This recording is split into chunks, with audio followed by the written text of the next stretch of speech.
You are now listening to the D. Hankins Show. Life, curveballs, home runs, the D. Hankins Show. Are you ready? Let's go. What's up, y'all? Welcome to the D. Hankins Show. I'm live here at CATA 2026. I am here with James Layman from Washington State. James. What do you do? State Director in Washington State, so direct the Association of Washington Student Leaders. Okay, perfect. How did you come across that role, man? Well, I've always been in like from elementary school, like leadership, student council, like always the thing. Yeah. And then like never really left it. And then became a teacher and still was involved in student activities, started teaching student activities. And then one day sent an email to our state organization that were just like, are there more jobs? Because this seems like the life. And they're like, what do you want to do? And then that turned into like, James, tell us what you want to do. Yeah. And then I talked myself into a job. So let's piggyback on that. What do you now do? What are you responsible for? So student voice initiatives, programs, workshops, camps, programs, curriculum, elevating student voice. Yeah. Right?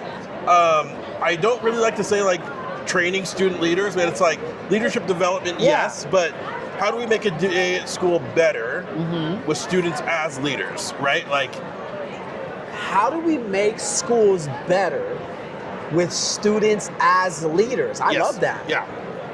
That's a great path to follow. It's a great question to ask because it gives you a blueprint of what needs to be done. Yeah, and so it's not like, I'm not trying to grow the next best student council president. Like, in some ways that's kind of performative, and that ends with the time that you're done being. So how do we make a day at school better with students as leaders? Yeah. Which is going to impact culture and climate and belonging. It's going to do all of those things. Okay.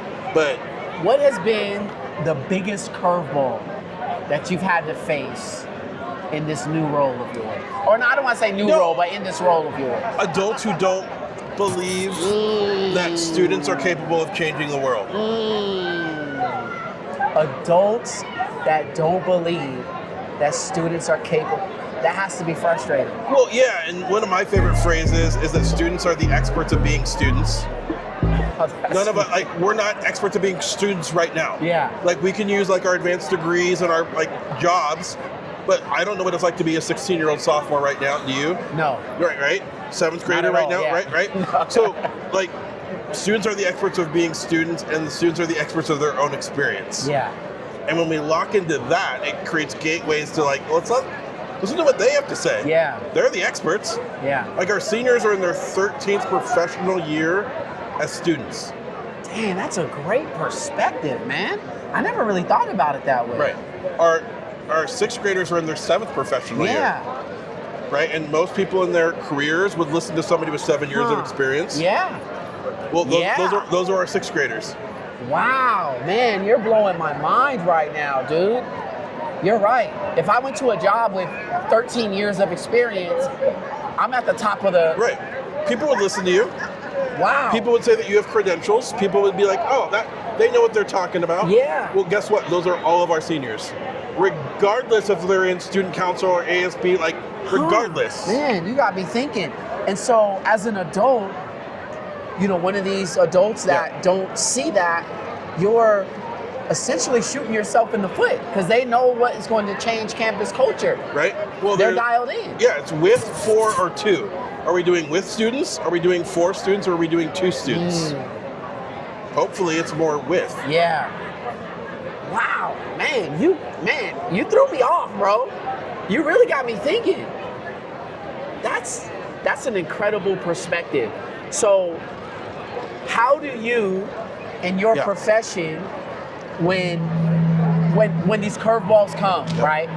These adults come or other curveballs, how do you help get these students back their confidence, so how do you help them get through these curveballs? Well, I tell them that I'm here to learn from you. Like, your school hired me to come learn from you. Yeah. And I'm here to take what you can teach me, apply it with a few things that I know, but you're in the driver's seat. You're flipping the roles. And You're the teacher. And I'm just here to provide some context and some frameworks to help take what your brilliance is already dictating and let's manifest it into something. But this is your school. I don't go here. Jeez, I don't go here. Yeah. I'm going to leave this school when I'm done. Like, you're going to stay. So I don't know more than you about being a student here. Yeah. You know more than me. You give them the power. As you know, my passion is to help people build resilience, and it's a journey I've been on my entire life. That's why I created the D. Hankins At Best Student Development Program. I started the program because I once was a student facing major curveballs, and I want to show students that they have a chance at a successful future no matter their background. We empower students with a 6-step framework called Win Your Challenges, and we build a network of support between students and parents and caring adults in their lives. If you're a parent, educator, or administrator and want to learn more about how we build bridges and transform school communities, I invite you to visit my website, deehankins.com. That's DeeHankins.com to learn more about how you can bring the At Best program to your school.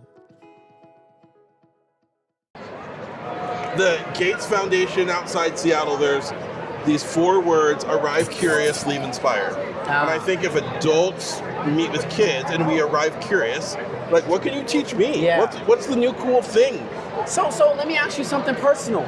How do you shed that I'm an adult, you're a kid, what can you teach me mentality? How do you, because this is what you're gonna find when in the context that we're talking about, in the frame of things that we're, scope of things that we're talking about, we're dealing with adults that are just like, dude, what can this 13-year-old punk teach me? And you're saying drop all that armor and they can teach you a lot more than what you think you know. Yeah. How do you get to that?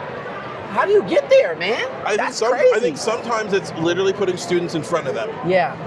And saying, listen, and not in a negative way, but it's an invitation, never a demand, right? So I think when a kid sit next to an adult and you're like, hey, tell me about your school experience. And the kid's like, well, here's the things that are whack, or here's the things that don't work, and here's how it makes me feel. Yeah.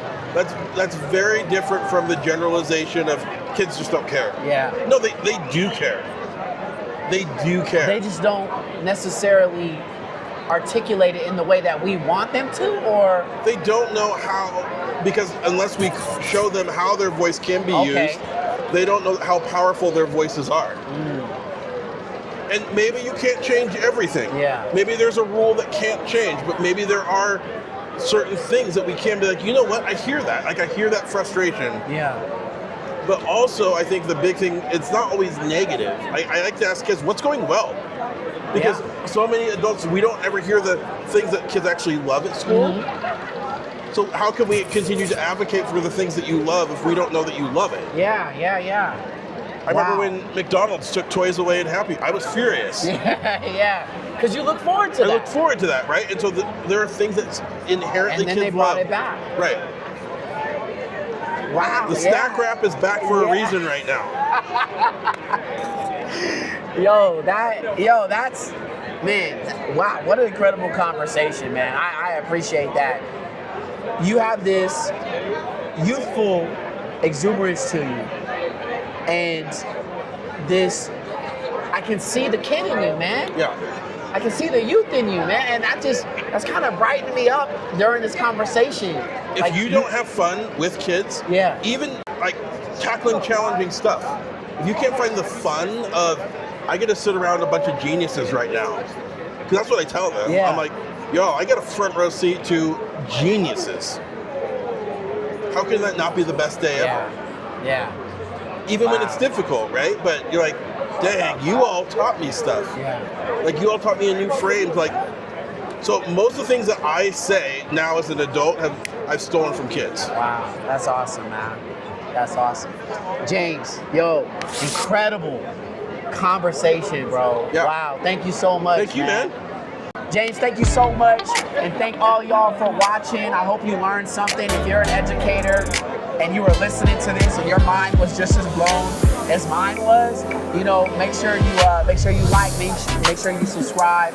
I appreciate you guys. And remember, Life throws curveballs. But even curveballs can be hit for home runs.